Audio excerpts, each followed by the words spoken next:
Арыбаңыздар, бүгүн 3-июль Кочкор ата мазарына келдик.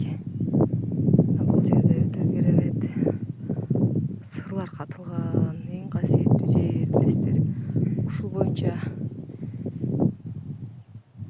бир аз түшүнүп бере кетсин Чолпонбек байке. Азыр эме турабыз Кочкор ата мазарында. Бүгүн да ошол бир аялдар менен такталган бул жөнүндө бир эски китептерде болгон, анан кийин такыр көрбөй калдым. Мына ислам дининде Кыргызстанда жер жүзүндө 500 жыл болду. Ошол 500 жылдан мурун бул жерде христиан дини болду. Биринчи церковь тиги эмеде түптө. Ошол пайгамбардын биринчи шакирти Исадан кийин аны да өлтүрөбүз деген ошол элин алып алып ушул тепке качып кеткен. Светлый мост деген жерде турушкан. Ошол жерден анан христиан динин аябай өнүктүрүп, даярдан алып Россияга кетип, ошол жакта өндүрүп кеткен. Түп деген жерден түптөргө келишкенде түбү мекен деген келген. Сөздүн мааниси ушундай да. Анан ошол убакта көрсө, ошол көлдөн аркы бетинде ис бар. Аркы бетинен келип бачаса болуп калат ошондо. Аркы бетинен келип тетиги аскаган. Ошол жерде чуңкур бар. Ошол жерге тирешип, бул таш. Таш бакаада болуп кетет. Чөйдө болуп кетет дегендей да. Анан ушул жерде ташта крест болгон. Анан ошол жерге келип анан ишараттарын кылып анан кетип турушкан. Анан бул негизи Орто Азияга ислам динди эң катуу киришкен бул Тимурлан болгон да. Тимурлан анан бул Шамшын Мел деп коет.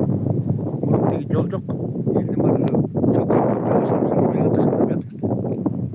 Анан Тимурлан бир күнү келет, анан бул жердеги крестти көрүп, анан ача имиштен таап уже диндердин арасынан ошо ислам динин жана жамандыкка колдонолу деп бул тагай табыстын берген эмеси бар да, указаниясы.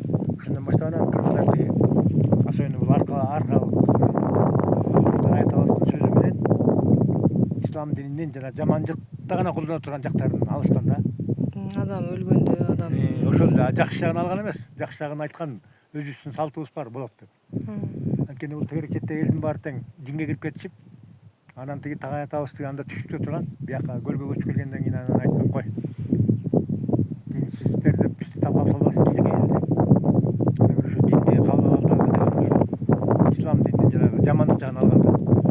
Ошондон баштап бул аркалыктар молдолорду ушу бүгүнгө чейин эле жамандыкты эле эстейбиз. Анткени каныбызга программа салып койшкон да. Анан эми ошону азыр именно ошо өлгөндө сенга жай бербей коебу. Анан көмбөй коем деп коркутуп атпайбы? Именно ошо жамандыкты алып алганда өлгөндөн коркуп атпайбы? Мурда кыргыз өлгөндөн корккон эмес да, чынбы? Жоодо жоо бетинде эле өлгөн. Кыргыз дүйнөдө баарын жеңип келген да. Алда сенин ответ да бул кыскара. Эмне үчүн жеңип келген? Анткени сен айткандай кыргыз өлгөндөн корккон эмес. Анткени кыргыз билет, Кудай турган жерде өлүм жок экен. Бул өлүм деген жөн эле бир форманы алмаштыруу да. Дене корпус деп коебуз. Ошону алмаштыруу. Анан дейишкен биздин ата баба.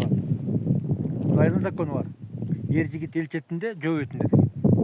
Ошол закон менен тиги жоону биздикилер басып берген эмес башка бирлеринде.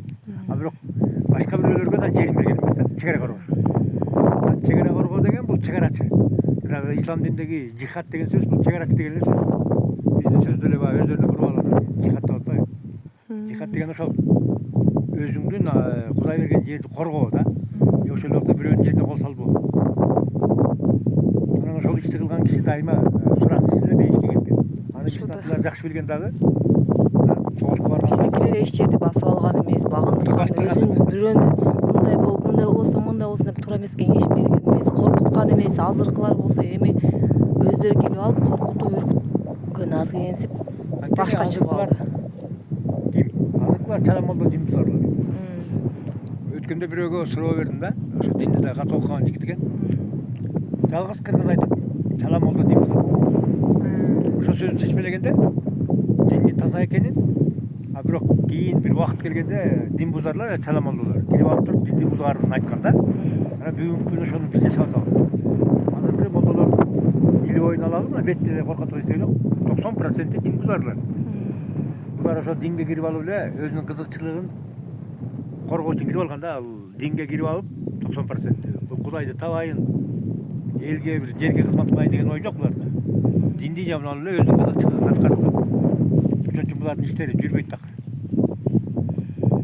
Анда ошол жерге христиандар сыйынып турган, жерде крест болгон. Мен те бала кезде окуган китепте, ошондо бир окуп калгамда, Кочкартага келип, христиандар сыйынып турчу, ташы бар болгон деп, анан бир күнү баягы Темирлан бияка ислам динин киргизгенден кийин ушул жерден армиясы менен кетип бараткан ташты бар талкалап салганда айтып. Анан мен ушул жолго түшкөндөн баштап издеп аттым да, бул кайсы жер болду экен. Анан менин үйүмдө 2 орустар болчу. Юра деген аял экөө. Анан экөөнү тең эшитип келем да бир жолу. Эшитип келип, өтө үстүндө жатам да.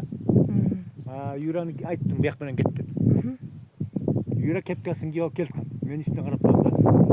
О жерге атканда кепкасы учуп кетти башына. Анан мен деле көңүл бургам, карап турам да. Анан ал кепкасын башына кийип, кайра учуп ташка келгенде кайра учуп кетти.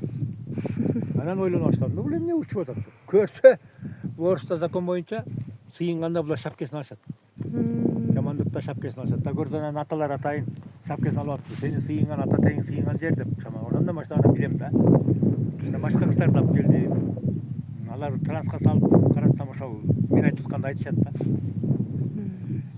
Анан бул ислам диндегилер баардык нерселер менчиктеп атышпайбы? Чындыгында бул ыйык жерге эгер христиандар келген болгондон кийин, значит, ага чейин буддисттер келген. Бүт эле келгенбиз бул жерге. Төлүп келген төлүп калат деңиз э? Бир эле сөз да. Мына христианга барсаң церковке келди. Исламга барсаң мечитке келди. Биз бул ата-бабасы бул жерге келген. Анан суратылат да. Ошо церковь мурун жок болчу. Аны ким салды? Адам салды. Мечит жок болчу. Аны ким салды? Адам салды. А муну ким салды? Муну Кудай өзү салды. Өздөрү эле ошо диндегилер айтат. Кудайдын баскан жери, түнөгөн жеринин баары тең ыйык. Монастырда айтылып атпайбы? Түнөгөн жери тиги мазар болду. Басып кеткен жери кала болду деп.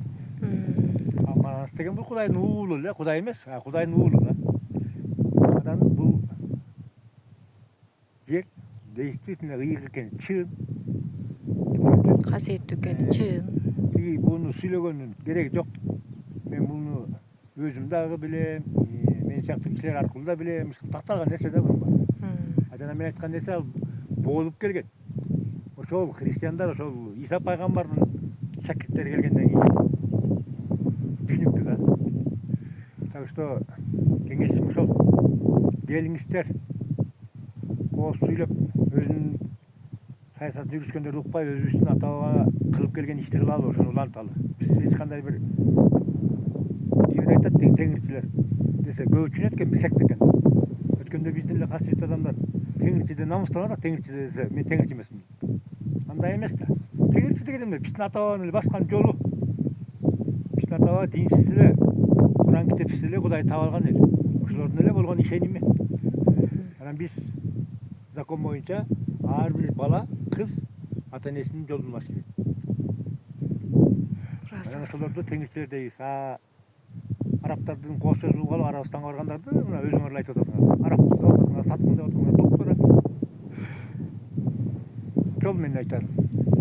Бар болсо сразу.